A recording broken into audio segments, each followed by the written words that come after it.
you out there, James?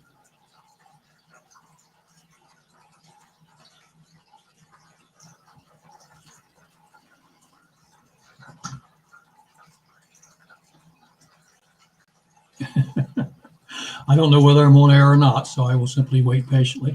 We are live, Jim. We are live now. Yes, okay. indeed. Okay, thank you. Hi, my name's Jim Porter. Many of you know me from the Genius thing we do on Sundays. I'm going to be going through the Divine Iliads. As I mentioned to you last week, the people that were with us then, the Divine Iliads I've picked at all my 50 years as a student, but I've never sat down and read them all the way through. I've started that recently, and I've been really inspired by them, so I wanted to share them with people. I was given the opportunity to do this, and I will do everything that I can to try and bring them alive for you during this presentation. Could we do the next slide, please? Thank you. Book 1, Chapter 1, the Book of Desire, a Communion. The message of the Divine Iliad, as we share this 2-volume set, please do not limit yourself to what I share alone. My opinions and understanding as to what is given within these volumes is just that, my opinion. They are based on what I think and are not meant to tell you how you should receive them or think. Only a deep study of these words, as given to you by God through Walter and Leo Russell, can you be illumined yourself. Through meditation and deep desire to know your inner divine. The road to knowing your oneness with Creator. Let's get started here. Message of the Divine Iliad by Walter Russell is a book not just about his illumining, but about yours also. A new message from Creator through this mystic to humanity. And these messages, are these messages new? Yes and no. We had them given to us by the illumined, the mystics, the anointed, sages, and other names throughout history. Delivered throughout history to you and from every race, within, without, and every empire. Each point the way to where, why, and how to awaken your own individual divine. Some well-known, such as Jesus, Krishna, Buddha, Mohammed, among the world's most populous religions, and others who have millions of followers around the world, such as Rumi, Confucius, Lao-Tzu, and more, all teaching in their own distinct way, pointing that the kingdom of heaven truly does lie within each of you awaiting its discovery. Within the Divine Iliad, God says it again through these mystic messengers, Walter and Leo Russell, co-equal messengers. However, for the first time in known history, they together manifested the complete message from God to humanity, complete message. And that is titled Universal Law, Natural Science, and Living Philosophy. Natural science, and the complete science for the first time. And I'll quote from the Divine Iliad. All mankind will come to me in due time, but theirs is the agony of awaiting. And anyone who has had even a moment of clarity in thought and meditation understands that we are, in a sense, living in agony for lack of knowledge of our source and our divinity. And it's a process. But it is a process undergoing, and we will get through it. Mankind is evolving through and becoming aware. Quote from the Iliad opening. To man's new day now dawning, when he alone knows the anguish of the dark, shall find peace through knowing the light of God in him as very self of him. This book is lovingly dedicated. Further quoting from Volume 1. The message of the Divine Iliad is sent from our Father to give to unfolding humanity the needed comprehension for taking the next transforming step in man's long journey from the jungle of sensed awareness of body to cosmic conscious awareness of the omnipresent light of God as the centering, motivating force of man. This is the kingdom of heaven is within you statements. Let me share what I think is meant by unfolding. The seed, meaning soul seed, shown on the new Russell chart of elements as 9 inert gases, are the alpha and the omegas, the beginnings and the ends of all expression in and as all bodies as nature. If you look at the chart before you, at where the waves split right down the center with the line where the waves are, each of those black dots that you see is one of the inert gases. It is the inert gas that just finished the previous cycle is now beginning the next. That's what the statement beginning and end means. They are the bridge between matter and God. They are the kingdom of heaven, as stated in Unit 10, Lesson 39 of the Home Study Course. And I am sure everywhere or elsewhere in the teachings you'll find them from my readings. So it's grasping that concept that this chart,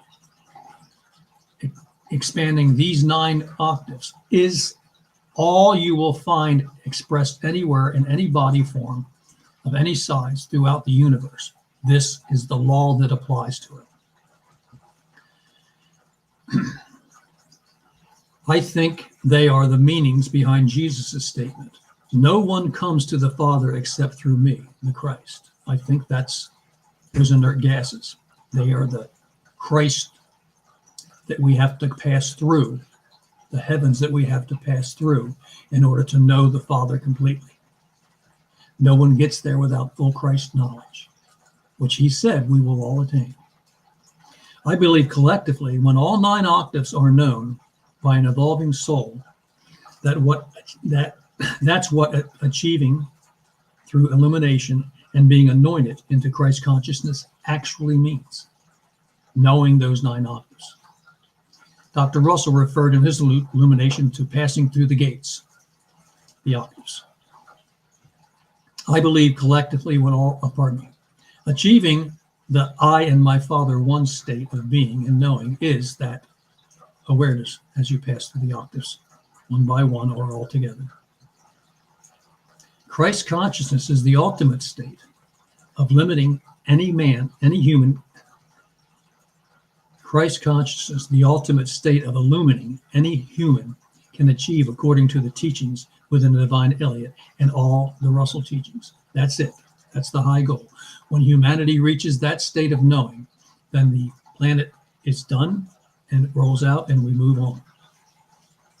A complete message from God by way of his 2-way anointed messengers to humanity, Walter and Leo Russell, his wife and co-equal in enlightenment is the other person given the responsibility of delivering Russell's message to humanity. I believe it to be the first time in history that mankind has not yet tampered with a written text that has 2 balanced male-female, God-centered and knowing beings who have given it. This is a new message to humanity, and it's still whole, complete, and untampered with. A complete co-inspired divine message to humanity that is still whole, This is so important that when I talk to people about reading this, that they grasp this. This is a message through an illumination to Dr. Russell to give to humanity. And Leo and her co-illumination, they were brought together to make sure that happened. I pray for those who have the responsibility of passing it on to humanity, to leave it pure and untouched. I pray for the lost souls foolish enough to tamper with God's newest message to humanity. I'll read further from the foreword. Quote,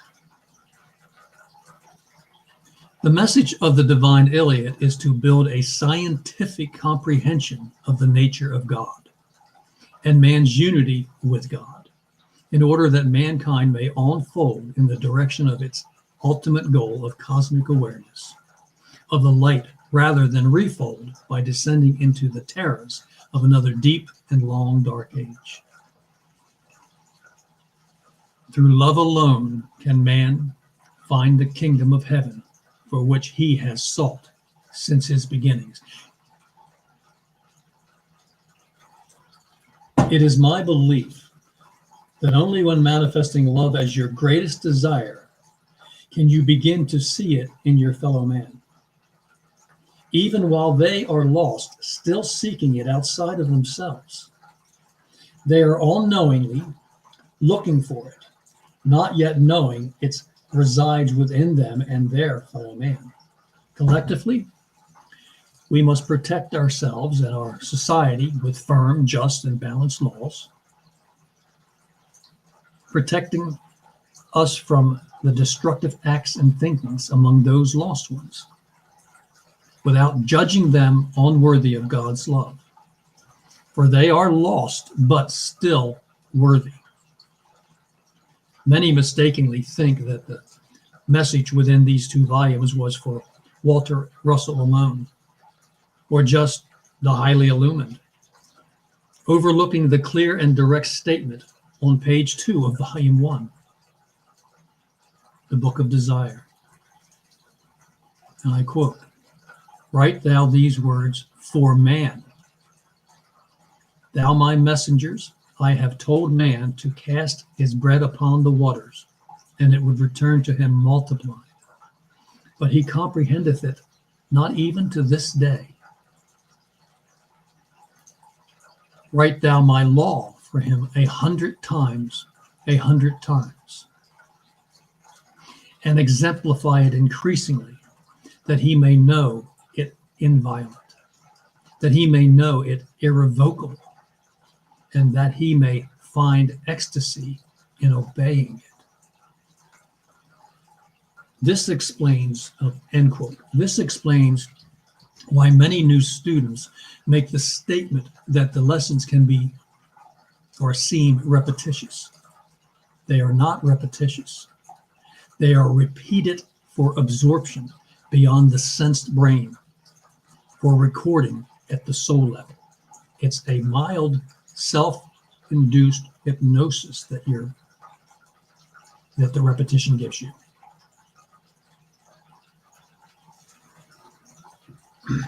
The word, part 3, verse 4 and 5. Quote, He who discords the pattern of my balanced will discords my very seed. Its rhythms he must make absolute, even as the disturbed rhythms of earth's storms must be made absolute. Now, could you pull up the chart again, please? We'll go back here briefly to the inert gases.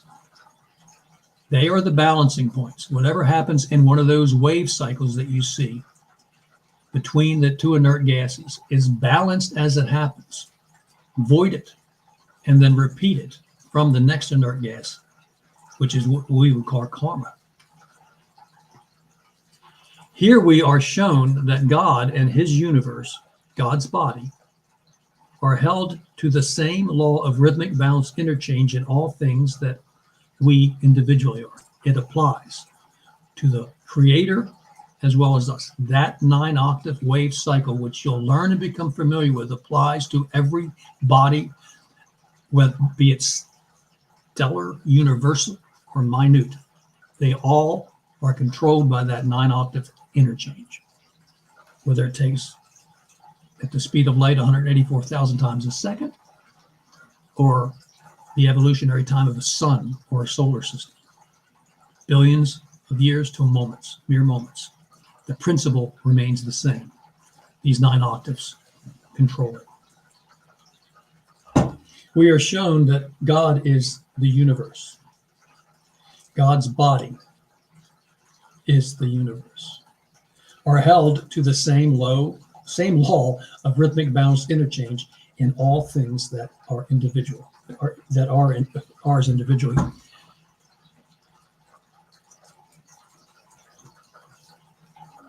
The Iliad says it this way: "From this my decree, there is no escape for man, nor star, nor galaxy in my universe, which I imagined into seeming being to manifest me."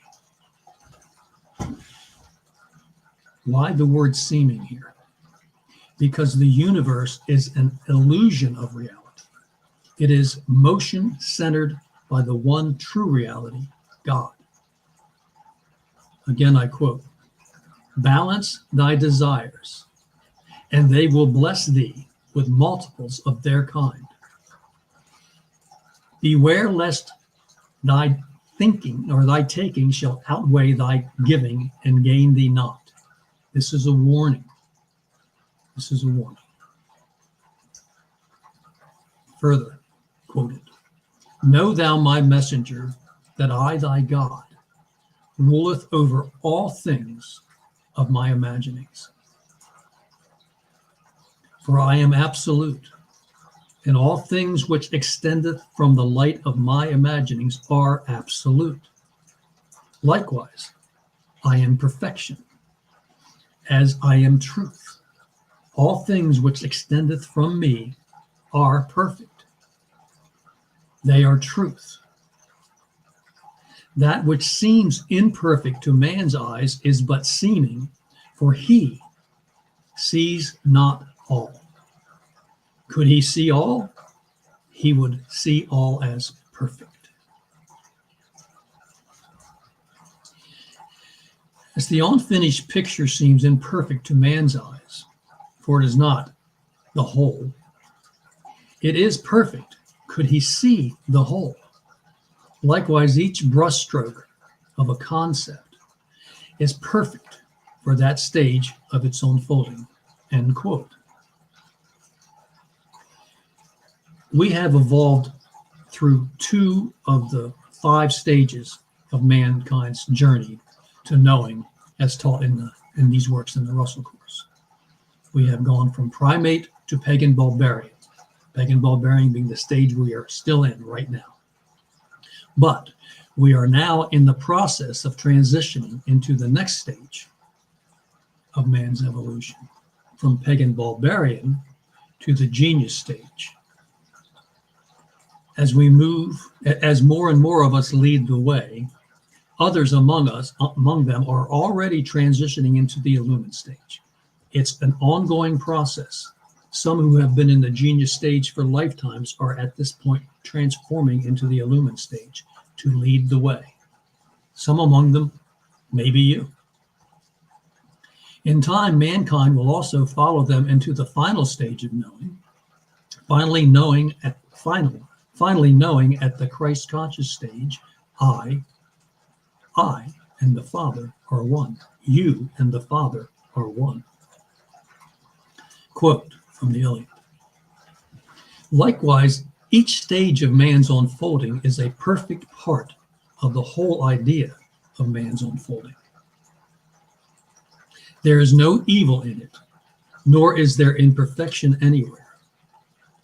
There is but one whole of everything in me, and all is perfect, all is absolute. For my universe is but the forever unfolding, refolding of my one whole idea. As my whole idea is perfect, so also is each part of it perfect. This is among the hardest concepts to embrace while we still think of self as body. Pain and discomfort of bodies can make this seem true. Bodies that sense pain and suffering, sensed feeling bodies demanding our attention. distracting us from discovery of our true selves. The illumined Buddha, in his Four Noble Truths, talked about this. The first noble truth, he said, is the acknowledgement of suffering as an inherent part of life. It is stated that it is not just physical or emotional distress, but also can include the fundamental distraction and dissatisfaction with life, even in moments of pleasure. Now, what the heck does he mean by that? Let me give you my concept. Addiction to substance or on balance thoughts can be illusionary, a false pleasure for the addicted. However, it is just that, an illusion. Acceptance that we have placed reality with illusion, that we have replaced reality with illusion and body, is the way out of addictive thinking and back to understanding, to knowing. Not surrender to, but understanding of it as part of the evolution of mankind. We all become addicted in habits and in thought patterns. Some we know and we can work on. Some we're not even aware of, but we will eventually become aware of all of this. And in doing so, learn how not to do things to self and others that will bring pain and suffering upon us. This is so important, learning that little lesson. This will continue as long as we choose to allow it, choosing bodily desires over our inner divine. However, we may enjoy sensed body appetites and desires as long as we seek to share them with willing and equally balanced souls, never receiving from anyone that which we are not willing and able in time to equally regive. It's a balance. Doesn't mean you can't enjoy the fruits of life and the pleasures of life while in body, but not at the expense of yourself nor others. Keep it balanced, keep it loving. Verse 6, the Divine Iliad. Hearken to my word when I say that desires of man are permitted. In patterned seed, which repeat their kind. That pattern which man fashions into seed of his desire will multiply in like form for his reaping. And the reaping will be as sure as that the dawn cometh to him unasked by him. For man is what his desire is. His images, the patterns of his thinking, his images, individually and collectively, present the patterns of our thinking and present what we are given in return. This is what often is referred to as karma. Here is a biblical statement that says much the same. Galatians 6:7. Do not be deceived. God is not mocked. For whatever a man sows, this he will reap. Pretty straightforward. Earlier mystics. All of us will return again and again to embodiment. All of us will receive that which they gave. This law is inescapable. Personally, I believe there is one way to speed our individual redemption. That is when the oppressor is forgiven by the oppressed.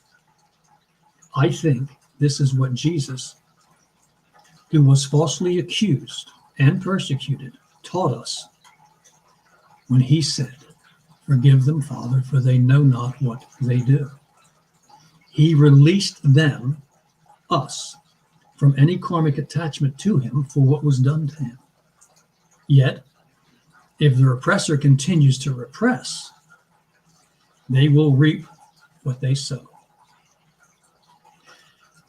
Thoughts manifest as frequencies, which attract thought frequencies similar to them. Today's oppressor will become tomorrow's oppressed. A slave owner in this life will be a slave in another. Thief, abuser, greed-centered miser, hater, etc., will all have reflected back to them that which they've given out. I repeat again from above what was stated by God in the Iliad. He who discords the pattern of my balanced will discord his very seed, its rhythms. He must make absolute, even as the disturbed rhythms of earth's storms must be made absolute. From this, my decree, there is no escape for man, nor star, nor galaxy, in any or in my universe, which I imagined into seeming being to manifest me. Further quote, and again said I not to thee, my sole desire is to think for the purpose of expressing the one idea of my thinking through imaged forms of my imaginings, engaged in purposeful action. Purposeful. The universe is, that's end quote, by the way. The universe is because the omnipresent, omniscient, omnipotent, eternal, universal desires, the universal one desires, because of his very being to express through active thinking all we call creation. A creation that appears to have beginnings and endings, but can only manifest as illusion the one true reality, God. Here are two definitions of the word illusion I looked up. An erroneous perception of reality. An illusion is something that is unreal or incorrect, or a misleading image presented to the vision or intellect. This is how we can become so misguided while in body with our limited sense range, as the illusions of existence pass by us and can mightily deceive us.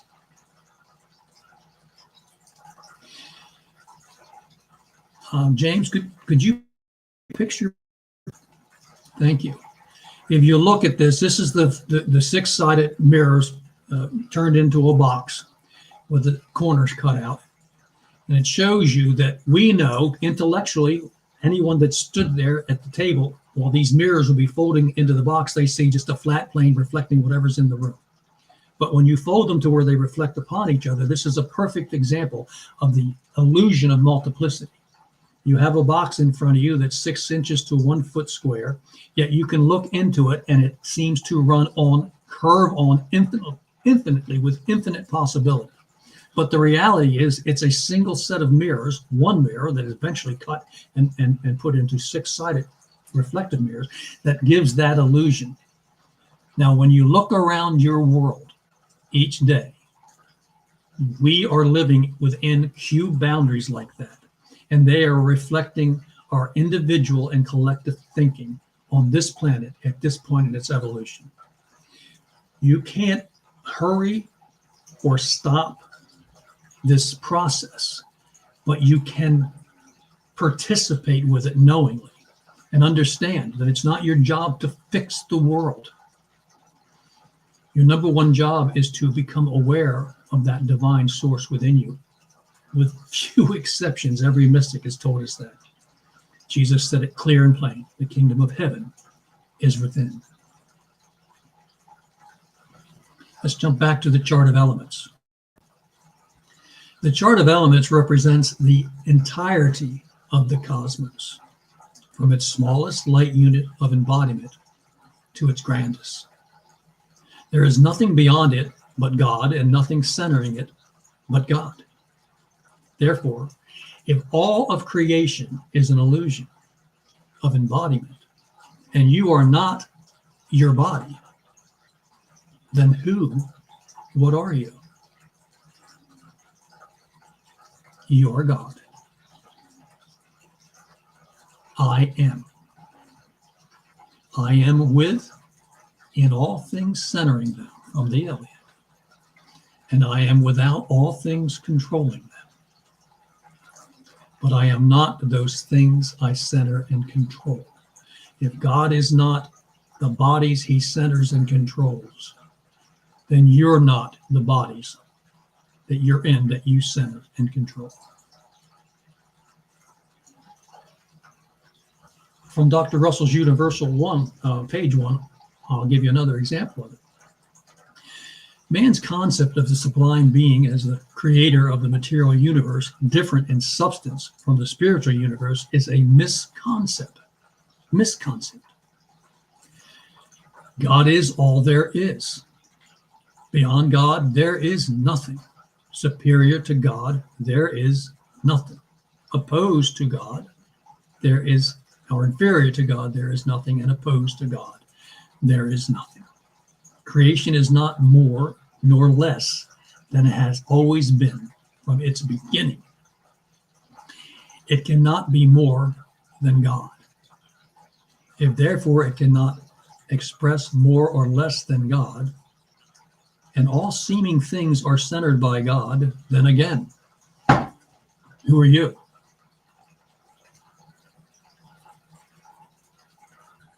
This Russell statement to you from the Creator says just that. You are divine to the degree that you know you are divine. And that's where we all are. Accepting of, or struggling with, or unaware of our centering divinity.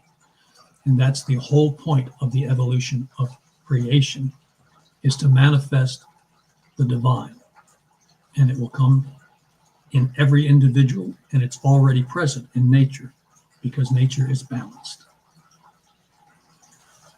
Now, how do we come to know that? Through daily meditation and prayer. Communion with your inner divine by way of deep desire to know and manifest God within you. And see God within all things. Knowing that body and multiplicity are an illusion. That the one eternal reality is God manifesting self. Walter Russell from the Iliad, quote, "Thus saith the Universal One, Father, Mother of the heavens and earths, to me upon the mountaintop, in waves of two-way light of his thinking."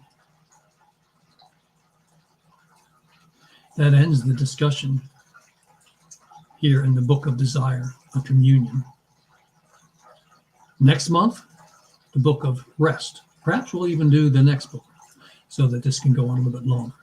But I really recommend, after being a reader, a regular, steady reader and meditator on this material, all the material, and having not spent time in these two books, it's become a literal revelation to me how beautiful this first message delivered to Dr. Russell was. This came to him during his 39-day illumination. And it was written down and almost lost to history when he met Mrs. Russell in 1948, who he knew he was destined to meet, and she knew she was destined to meet him. They just didn't know when and where. When they made that meeting in 1948, they immediately began to share their lives together. And she took what was being lost to history, his works, multiplied them with her works and their co-created works, and gave us the Museum of Science and Philosophy in Waynesboro, Virginia, which I recommend to anyone that's in the area. Please go see. It's inspiring to stand in that museum and look at the works that they collectively did, and the beauty and the grace of it. Inspiring. And it really brings this home to you, that anything is possible, that you can achieve anything that you want to do. As long as in the process you achieve it by not taking, but by receiving and giving equally to others. Thank you.